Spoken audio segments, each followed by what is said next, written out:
Voyager pour aller chercher un de tes braves enfants. Il est très grand, c'est un petit frère, mais il est très grand. C'est quelqu'un qui tape les gens pour vivre. Il a tellement honoré notre beau et cher pays, le Cameroun. Je l'ai poursuivi partout. Las Vegas. Nous sommes allés en Arabie Saoudite où, pour nous, il avait gagné. Et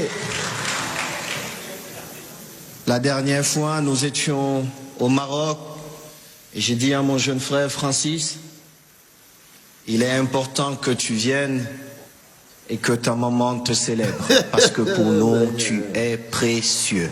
Mesdames et messieurs, Francis Ngannou.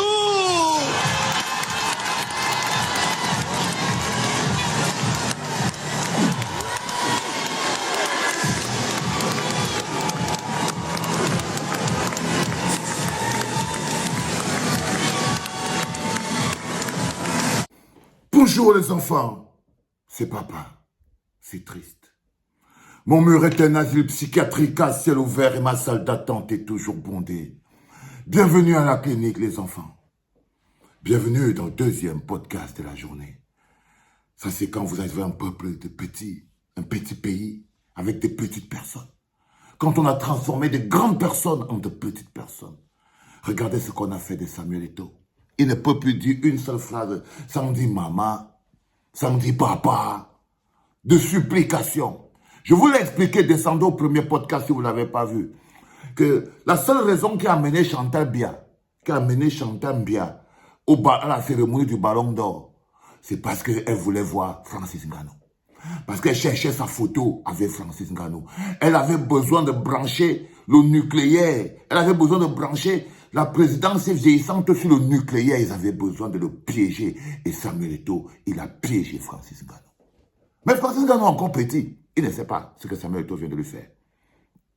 Francis Ngannou, lui, il est encore un enfant. Déjà, il est en train de devenir un villageois et tout. Il n'est pas trop intelligent. Vous voyez, il se vante comme un robot et tout. Lui, c'est encore un gogol. Mais il ne sait pas ce que Samuel Eto'o vient de lui faire. Il n'a aucune idée. Il a évité le contact avec le démon pendant des semaines. Il est même parti. Mais l'histoire a froissé Chantal Biya. Chantal Biya aime les stars. Oui, ils avaient besoin karmiquement de lui voler tout l'amour que le peuple lui donne. Ils avaient besoin spirituellement de se brancher sur Ngannou pour voler. Et la seule personne sur qui Pomba ne s'est pas branché ou Chantal Biya ne s'est pas branché, c'est sur Ngannou. Il fallait. Alors ils se sont servis de Samuel Eto'o pour mettre la main dessus. Je vous promets, ce bonhomme, pour moi, c'est foutu. Hein? Francis Ngannou, tout ça. Moi, je ne fonctionne pas. Moi, ce n'est pas l'énergie physique qui m'intéresse. Tu peux battre les gens fatigués. Si après, tu n'es pas une valeur qui peut grandir quelque chose, moi, tu quittes dans mon esprit très vite. Tu quittes dans mon esprit très vite parce que tes muscles étaient un franc. Ça ne aide pas les Camerounais à avoir, ça ne motive pas, ça n'impacte pas, ça ne fait pas avancer, ça ne me sert à rien. Vous voyez ce que je veux dire? Et ce gros muscle-là ne me sert plus fondamentalement à rien. Celui qui n'est pas content se désabonne très vite. J'aime pas le désordre. Je n'aime pas le désordre des enfants. Donc, en ce qui se passe, c'est que Francis Ngannou, donc, en tant que gogol, se retrouve dans cette situation. On se sert donc de Samuel Eto'o pour le faire venir, pour qu'il soit mordu par le démon. Ils ont décidé qu'ils vont se servir de Samuel Eto'o, parce que c'est ce que Samuel Eto'o est devenu, c'est les petites mains de la dictature. Regardez que quand Pomba ne peut pas accéder à quelque chose, il envoie Samuel Eto'o. Quand il envoie, par exemple, là, pour que Chantal Biya vienne là, il a fallu que Samuel Eto'o lui promette qui va faire venir, que Ngannou sera là. Que Ngannou sera là. Et il a fait tout son possible. Et vous l'entendez dans la vidéo. Je lui ai dit, il faut que tu viennes au pays pour que ta maman t'honore. Il était au pays, est-ce qu'elle ne l'a pas vu? Est-ce qu'elle ne l'a pas vu? Les enfants, vous savez, vous pouvez jouer avec les passions.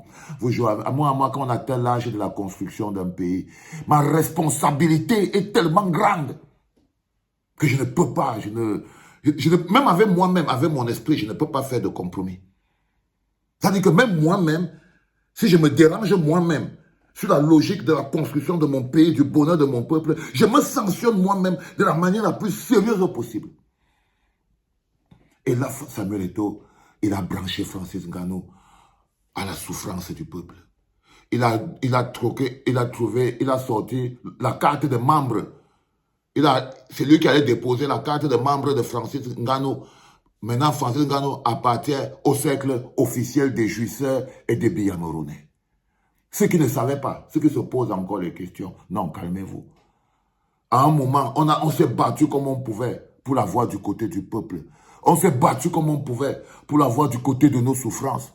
On s'est battu comme on pouvait pour chercher un peu d'émotion envers les Camerounais, les petits Camerounais, mais il était très pauvre avant. Et son rêve était de marcher avec les riches. Malheureusement, c'est ça le Ngannou. C'était un gars qui voulait... Il a trop vécu la souffrance. Il a trop porté le sable. Il a trop fait ceci. Il n'avait qu'un rêve, c'est de marcher avec les riches. Et sans complexer. Résultat des courses. Il est content. Il est content de recevoir sa carte de Biyamoronais.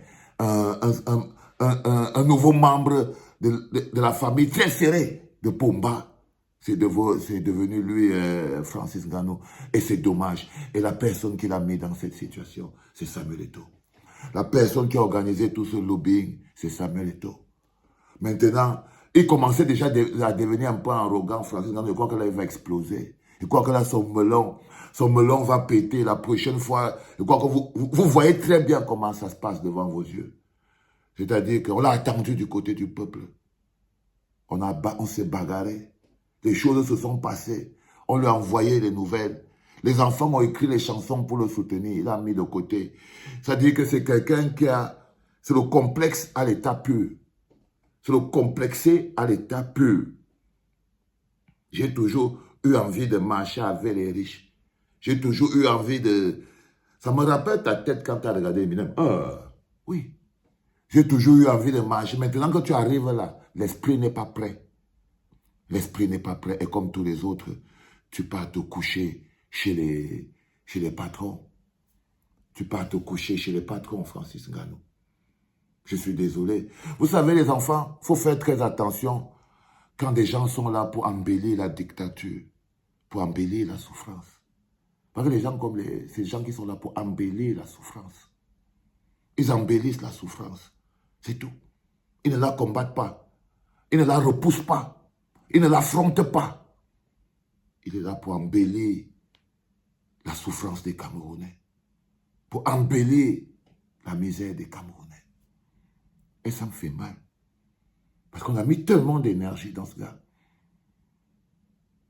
Comme Samuel Eto'o, comme Roger Mila, comme tous les grands enfants du Cameroun. Petit pays, ils tournent le dos au peuple. Et pas s'asseoir à la table des jouisseurs pour que nous on commence à applaudir comment ils sont beaux. Pas vous êtes beaux les gars. C'est pas grave. C'est une déception grave. Bye bye Francis Ngannou. C'était un plaisir frérot. Tu voulais marcher avec les riches. Bah écoute. Laisse-nous. On va se débrouiller comme d'hab. C'était papa.